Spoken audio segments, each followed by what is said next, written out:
Assalamualaikum dan salam sejahtera. Saya Afifah Humaira binti Muhammad Azizi berumur 11 tahun. Pada pagi ini, saya akan membuat resensi buku. Riang Ria Berhari Raya, bertandang sejenak di rumah Cik Ahmad. Yang Aisyah tabung raya, semangat menyimpan, mencapai hasrat. Ini ialah buku pilihan saya. Buku ini bertajuk Yang Aisyah Tabung Raya, yang merupakan buku koleksi siri Yang Aisyah. Buku ini ditulis oleh saudari Saridah Hamid dan Reja yang diterbitkan oleh PTS Publishing House Sendirian Berhad pada tahun 2011. Buku ini mengandungi 150 halaman. Buku ini merupakan buku fiksyen. Buku ini mengisahkan tentang seorang kanak-kanak yang bernama Aisyah Sofia yang gigih menabung untuk membeli sebuah basikal. Bermula dengan bab 1 yang mengisahkan tabung buluh. Seterusnya bab 2 tentang 1 huruf 10 kebajikan. Bab 3 malam penuh berkah. Bab 4 Syawal lambang kemenangan dan bab 5 basikal saya. Dalam bab 1, Aisyah telah membaca sekeping kertas yang dihantar ke rumahnya. Dia yang baru sahaja pulang dari sekolah ternampak kertas yang terselit di tepi peti surat. Aisyah Sofia membaca kertas itu dan hatinya tertarik melihat promosi basikal di dalamnya. Dia berazam menyimpan duit bagi mendapatkannya. Selain daripada menyimpan duit belanja yang diterimanya, Aisyah terfikir dia perlu melakukan sesuatu supaya tabungnya penuh dan dapat membeli basikal idamannya. Basikal itu mempunyai promosi sehingga hujung Syawal sahaja. Aisyah sangat susah hati kerana masa sangat suntuk. Aisyah mula merancang untuk membuat tabung bersama sahabatnya Amira. Mereka mahu membuat tabung buluh. Aisyah dan Amira meminta pertolongan rakannya yang bernama Abu dan Ali untuk memangkas buluh di hujung kampung. Terjadi konflik di tempat mereka mencari buluh. Abu mahu membuat meriam buluh. Aisyah pula membantah. Lalu mereka bertekak dan diredakan oleh Amira. Amira seorang sahabat yang baik dan matang. Dia menasihatkan mereka supaya berkata yang baik-baik sahaja kerana bulan Ramadan bakal menjelma. Pagi itu, mereka berjaya mendapatkan buluh untuk dibuat tabung. Bab 2 pula mengisahkan Aisyah bertadarus membaca Al-Quran bersama keluarganya. Nenek Saloma memberitahu cucu-cucunya tentang faedah bertadarus.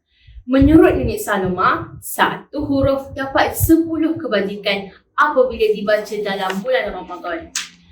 Wahyu yang pertama juga turun di bulan Ramadan kepada Nabi kita yang mengingatkan supaya kita membaca. Nenek Saloma cuba untuk menguji pengetahuan cucu-cucunya dan bertanyakan soalan.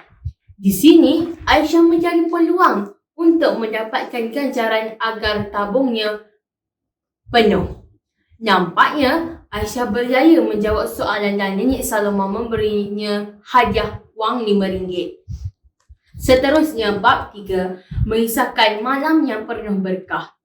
Intik Jalmil, ayah Aisyah, menceritakan tentang kelebihan malam Lailatul Qadar kepada Aisyah dan rakan-rakannya.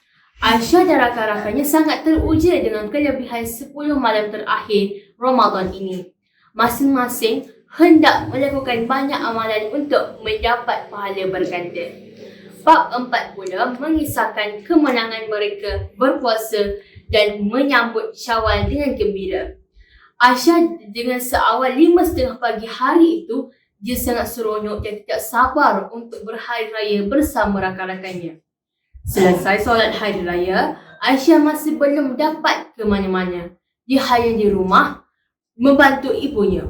Namun, Aisyah gembira kerana wang simpanan dalam tabungnya telah bertambah dan berjumlah RM100. Seterusnya, bab 5 menceritakan tentang basikal raya.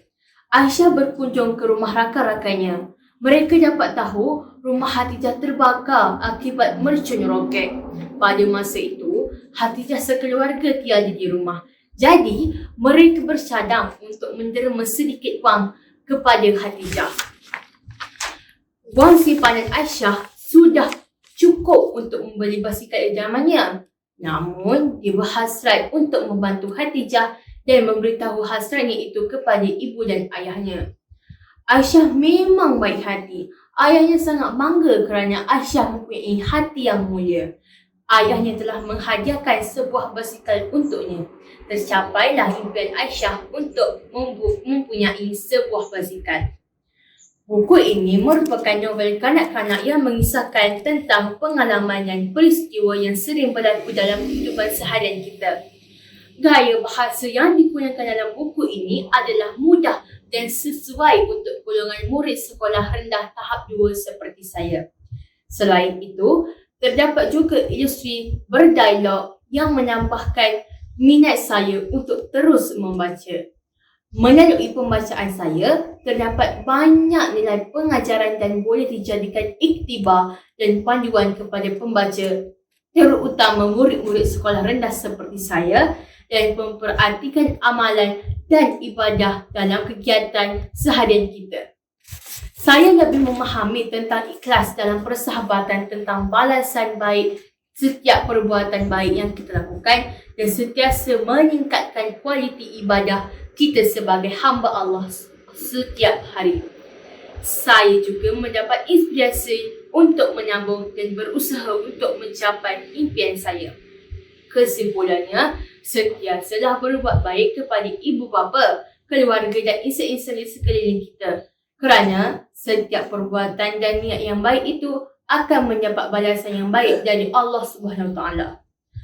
Tumbuh rindang pohonan ciku, tempat petani memasang pelita. Berakhir di sini resensi buku. Semoga bermanfaat kepada semua. Sebelum saya mengundur diri, setinggi-tinggi penghargaan dan terima kasih saya ucapkan kepada pihak penganjur kerana memberi saya peluang kepada saya program ini. Terima kasih juga diucapkan kepada kedua ibu bapa saya yang bersama-sama membantu saya dalam membuat resensi buku ini dan memberi sokongan dan semangat untuk saya beraksi pada hari ini. Sekian, wabillahi taufiq wal hidayah. Wassalamualaikum warahmatullahi wabarakatuh.